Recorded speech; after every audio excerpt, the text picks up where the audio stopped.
Good morning, everyone. Students, we have started chapter number 7 Outcomes of Democracy from class 10 Political. And in the previous video, we have already covered that why is democracy a better form of government and what are the things that a democracy must provide.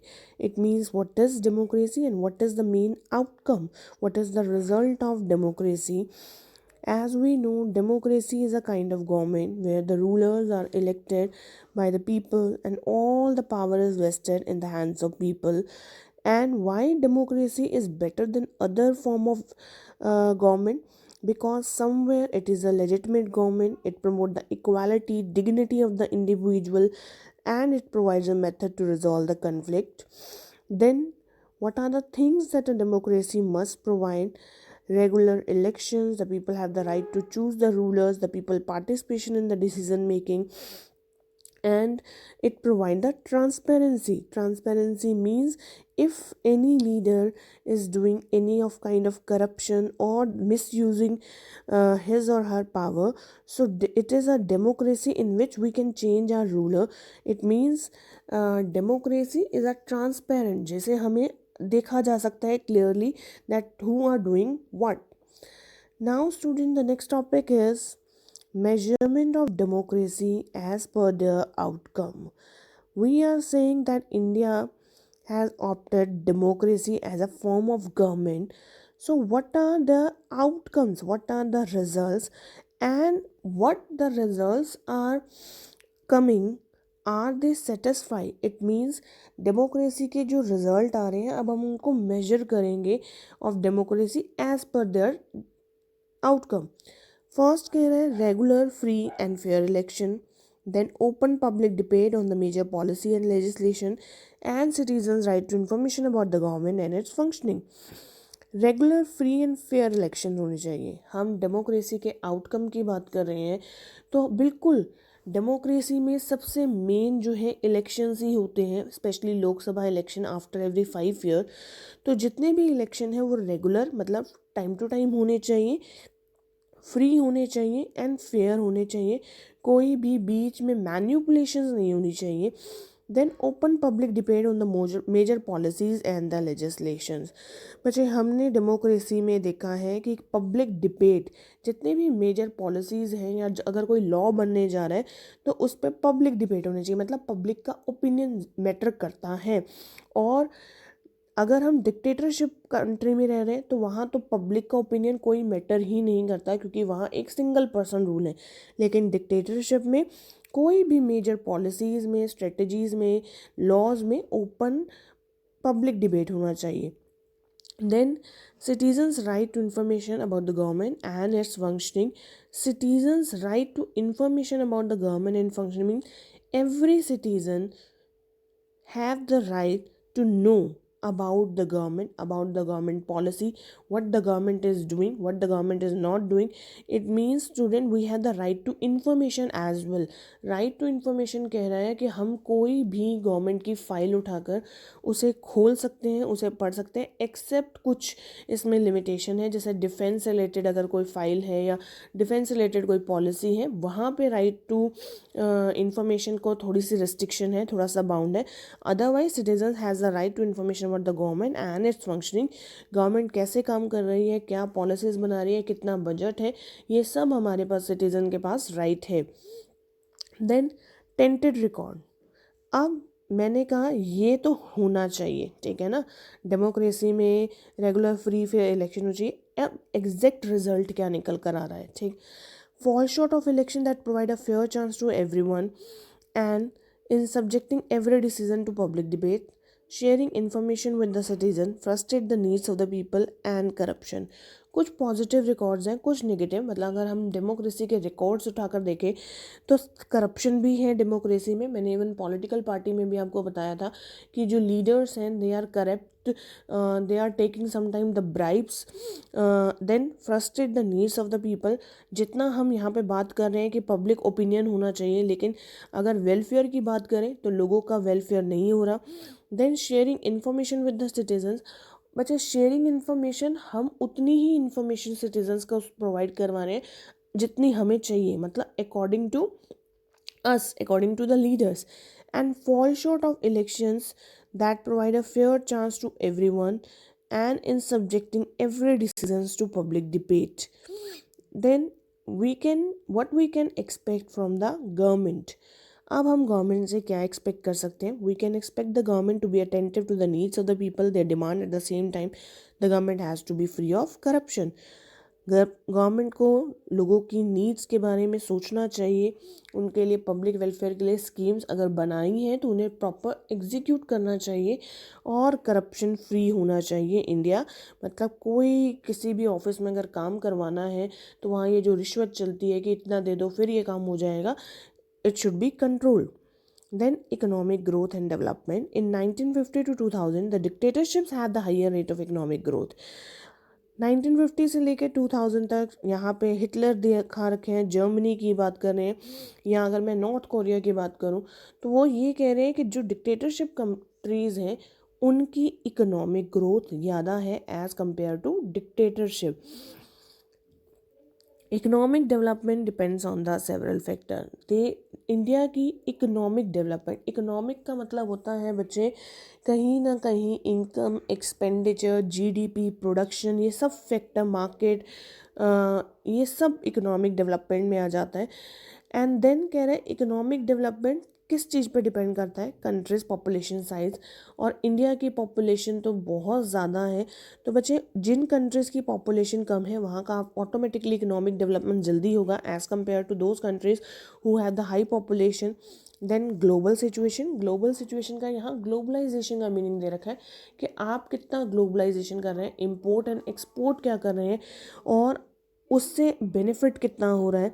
Then cooperation from the other countries, cooperation from the other countries में कहीं ना कहीं अपन अपनी foreign policy भी ले सकते हैं साथ में बच्चे, और जो बाकी कंट्रीज़ हैं वो हमें कितना कॉपरेट कर रही हैं। कितना कॉपरेट मीन्स जैसे वर्ल्ड बैंक से इंडिया ने बहुत लोन ले रखा है तो यहाँ से कॉपरेशन आ रही है, लेकिन जो लोन है वो भी लिमिटेड होना चाहिए। और बच्चे बाकी कंट्री से कॉपरेशन का मतलब है कहीं ना कहीं हमारी फॉरेन पॉलिसी हो गई, जैसे डिफेंस में, आर्मी में कितना वो हमें जो है रिबेट दे रही है। जैसे अगर मैं बात करूं 68% जो है डिफेंस आइटम हम रशिया से लेते हैं, ठीक है, लेकिन जो हम माल उठा रहे हैं, जो हम गुड्स उठा रहे हैं, उसमें हमें कितनी छूट मिल रही है, ये सब भी cooperation from the other countries है।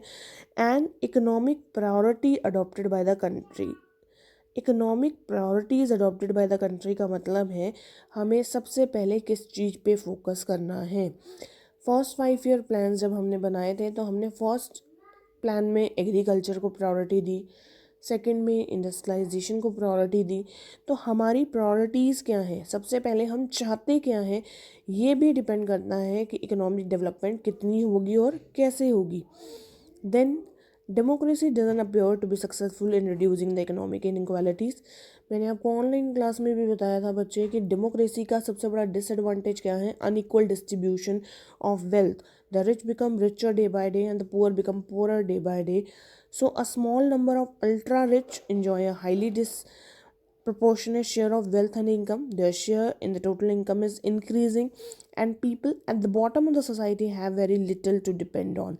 जो सोसाइटी का एक सेक्शन है उसकी इतनी डेवलपमेंट नहीं हो पा रही as compare to with a section who is rich and developing day by day. Then outcomes of democracy, outcomes of democracy में कह रहा है political equality and accommodation of social diversity. Democracy का सबसे बड़ा बेनिफिट क्या हुआ है? That all the individual have the equal weight in electing representative. हमें जो राइट टू वोट मिला है, या अगर मैं पॉलिटिकल राइट्स की अगर बात करूँ, राइट टू वोट है, राइट टू कंटेस्ट इलेक्शन है, right to criticise the government, right to hold offices, तो ये सब का बेनिफिट भी हुआ है लोगों को। That right to vote is given to all irrespective of caste, religion and gender. Then accommodation of social diversity. Democracy is the best form or best government to respect the differences and evolve a mechanism negotiate differences. यहाँ example दिया हुआ है Belgium का। अब बच्चे हमें Belgium का example, जो हमने फर्स्ट चैप्टर पावर शेयरिंग करा था उसमें हमने बेल्जियम का बारे में पढ़ा था कि बेल्जियम जो है, बेल्जियम में बेल्जियन मॉडल अडॉप्ट किया गया था क्योंकि वहाँ पे लिंग्विस्टिक लैंग्वेज को लेकर और एरियाज़ को लेकर बहुत प्रॉब्लम थी डच को एंड फ्रेंच। सो वहाँ के लीडर्स ने क्या किया, to maintain the peace they adopted the Belgian model. उन्होंने बेल्जियन मॉडल अडॉप्ट किया, सेंटर की सरकार लेकर आए, फिर स्टेट गवर्नमेंट लेकर आए, लिंग्विस्टिक जो लैंग्वेज प्रॉब्लम चल रही थी उसको सॉल्व किया। तो बच्चे क्यों? क्योंकि वहाँ डेमोक्रेसी थी। तो democracy is the best kind of government to respect the differences. अगर कोई डिफरेंस है भी किन्हीं दो क्लास के बीच में या किसी दो गवर्नमेंट के बीच में इवन, सो यहाँ पे सॉल्यूशन निकल सकता है। Then majority to work with the minority and dignity and freedom of individual. मैंने आपको बताया था dignity and freedom of individual maintain होती है। जैसे राइट टू वोट सबको मिला हुआ है तो इससे मेरी डिग्निटी इन्हांस हो रही है। Passion for the respect and freedom are the base of the democracy. एक दूसरे की रिस्पेक्ट मेंटेन करना और फ्रीडम, ये तो डेमोक्रेसी में ही शायद सिर्फ हमें मिल रही है, डिक्टेटरशिप में नहीं मिलती हमें। majority to work with the minority, majority section and minority section, मतलब कुछ ज़्यादा नंबर में है और कुछ कम है। तो rule by the majority mean that in case of every election different person in group में can have majority, no discrimination. बच्चे इंडिया में ऐसा नहीं है, SC STs को लेकर कोई ज़्यादा डिस्क्रिमिनेशन नहीं है पॉलिटिकल में। अगर आपको आना है तो उनके लिए भी रिजर्वेशन की गई है। देन चाहे रूल बाय मेजॉरिटी का मतलब है that in case of every election different person group में कैन फॉर्म द मेजॉरिटी। यहाँ पे बच्चे जो सिख हैं आपको पता है वो माइनॉरिटी में है, ठीक है। माइनॉरिटी, इवन माइनॉरिटी होते हुए भी जो मनमोहन सिंह है वो हमारे देश के PM बने, तो कोई डिस्क्रिमिनेशन नहीं है कि आप मेजॉरिटी में हो तभी आपको PM बनाएंगे, no. Then outcomes of democracy में एक है dignity of the women, gaining some sensitivity due to long struggles, respect to equal treatment of women are necessary and once if it is recognized it is easier for the women to wage and struggle। यहाँ पे बच्चे democracy का सबसे अच्छा result ये है कि यहाँ इंडिया में जो राइट टू वोट है वो विमेन को भी दिया गया है। फ्रांस में इवन विमेन के पास राइट टू वोट नहीं था, 1946 में जाकर उनको मिला। तो gaining some sensitivity due to long struggles, women ने अपने राइट्स के लिए बहुत स्ट्रगल किया और एक बार जब स्ट्रगल करने के बाद जो रिज़ल्ट आया है डेमोक्रेसी में वो बहुत अच्छा है क्योंकि उनको इक्वल ट्रीटमेंट मिल रही है। हर एक वुमेन को इक्वल अपॉर्चुनिटी है कि वो भी बाहर जाकर जॉब कर सकती हैं और अपना करियर बना सकती हैं, एजुकेटेड हो सकती हैं। When it is recognise it is easier for the women to wage a struggle.